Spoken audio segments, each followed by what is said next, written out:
welcome in. This is my projection series where I share with you what words actually mean so that you can protect yourself with knowledge from the many projections that narcissists will throw at you.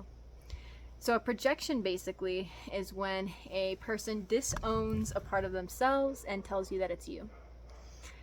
They deny it in themselves and then automatically assume that since they've denied it as them, that it's you.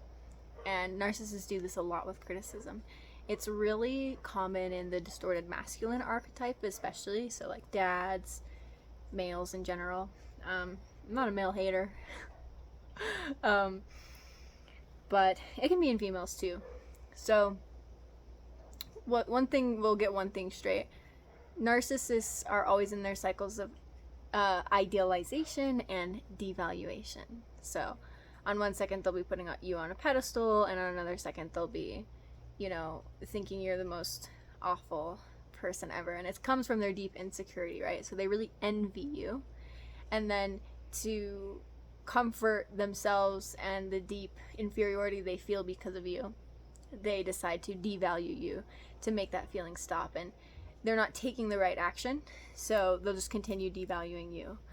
Because the right action is inner work, not devaluation, right? So there's a difference between criticism and devaluation. And I love that I'm making this video because the universe has been bringing this to my attention, devaluation. The thing about devaluation is that it makes you feel unseen. And it hurts more than criticism because it's unfair and it makes you feel unseen, right? So it's unfair for someone to misinterpret you and then tell you that you can't take criticism, right? That's a total projection, right? Because when they're saying you can't take criticism, they're not actually talking about you. They're saying you can't take being unseen and devalued by me. That's kind of like the narcissist mindset. So fair criticism is like when you are neutral, right? So you're not trying to attack anyone, you're not trying to attack anyone's character. It's like you see an issue that could benefit others and yourself to be resolved. That's what fair criticism is. This is how you can improve, and here's how I'm gonna help you improve. And the difference between narcissists is that they often don't have those pure intentions, right? They don't really want to see you win because they operate on that fear that if you win, they lose, or that if you succeed and you become independent, that you will not speak to them, that you won't hang out with them. And they really care about their supply, not really the humans in their life, but the supply that they need. They really care about it for their survival, right? The lack of supply is a threat to their survival in the state of consciousness they're in. And that's the kind of crazy fuckery of narcissism, is that they don't actually need to be in that low state of consciousness. And if they just let themselves move out of it, it would be a lot easier to live. But it's like that Five of Pentacles energy, right? So in the tarot, my tarot cards are like way far away, but in the tarot card Five of Pentacles, you see two people walking in the cold, and there's a warm window behind them. And it's like they're right next to the warm window. They can go inside whenever they want, but they choose not to. They choose to be alone. They choose to be cold, heartless, not empathetic. And they could go into the warmth whenever they want. That's how narcissism is. They could change whenever they want. So criticism. Most people can take criticism, right? That's this like respect that I have for people, right? We all can take criticism here, everybody can. But no, most people cannot take malicious attacks on their self-esteem. Like, no one likes to be unseen and kind of like constantly criticized. And that's kind of what narcissists don't see when they project onto you and say you can't take criticism, is that they criticize the fuck out of you all the time. And it's that devaluation, right? And the reason why they criticize you isn't criticism, because they don't want you to improve. They want to make themselves feel better about how small they feel in your presence. about how bad they feel in your presence, but you're not the cause of how bad they feel. They are. But then they project that onto you. So another impact of devaluation is that it often impacts how you see yourself.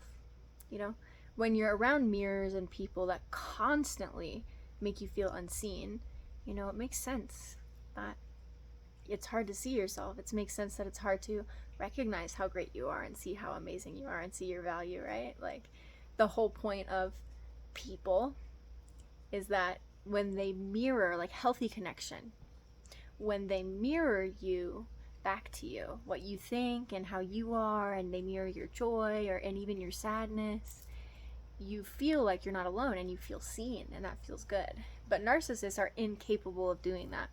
And what narcissists do instead when they're mirroring is they lie, right? So honest mirroring is healthy, but narcissists do that dishonest mirroring where they pretend they're the same as you. And they pretend to be just like you so that they can trick you. You know, that's manipulation. But healthy mirroring is what makes us feel seen. And so narcissists will make you feel very unseen. And they kind of want you to be small so that they don't have to feel small. And it's just a ridiculous action to take because, again, you're not the reason why they feel small. They are. So, yeah, it can make you doubt your value. Low key though, I noticed this. Let me know if you notice this too. Narcissists have this like sixth sense for when you achieve something. Like, they have this sixth sense for like when you've done something valuable, or when your like value is being recognized, or when you're recognizing your own value. They have this like, they jump in to devalue you. You know what I mean? Have you noticed that? Yeah.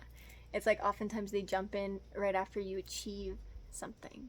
And so what that does is it diverts all the attention onto them, right? You know, instead of focusing on your positive achievements and like being able to celebrate, they have to insert their drama and trauma and waste your time. And that's another thing about narcissists is, you know, they waste the fuck out of your energy. They waste it. And why do they waste it? Because they take energy from you by dramatizing and traumatizing you. Drama and trauma. They take energy from you that gives them basically nothing. A little fucking hit of, yeah, I'm on top of the world. Like, whatever they fucking think. A little hit of nothing. And they just drain all your fucking energy. But, yeah, so the way to deal with people like this, though, is the really healthy way to deal with it is, like, you have to process it. You know, you have to process your trauma. You have to feel your feelings, let your nervous system regulate, and, you know, use these time, like, when narcissists trigger you or traumatize you, use it as an opportunity. Okay.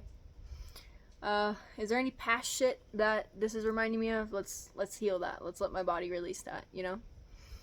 And then, you know, each time the narcissist wants to do some fuck shit to you, yeah, they're wasting the fuck out of your time, but you're going to use that time to process your past and get rid of the kind of gunpowder within you that, like, makes their abuse more harmful. But either way, like, threatening, malicious energy from narcissists is always going to be harmful.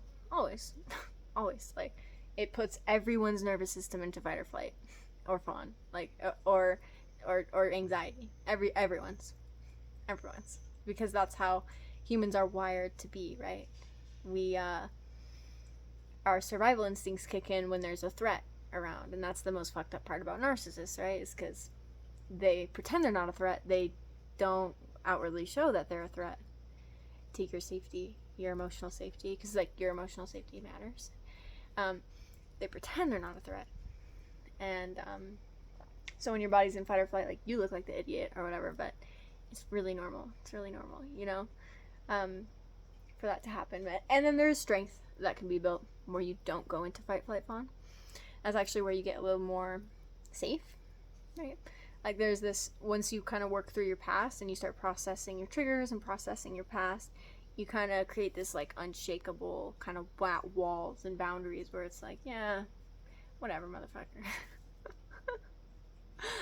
But you know, that takes time.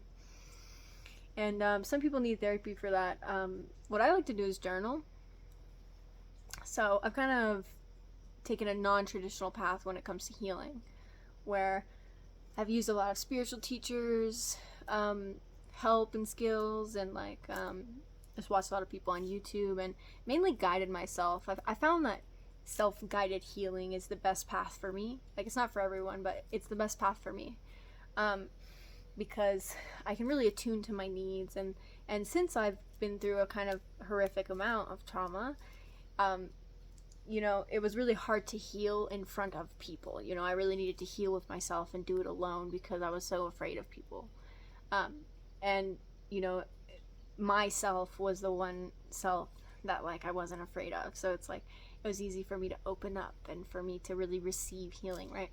Because when we're really afraid, when we're really triggered, it's harder for us to receive from others. It's easier for our defenses to go up. So I've found that, like, self-guided healing on my own has been the best for my defenses to just drop and for healing to actually happen, like, rapidly for me.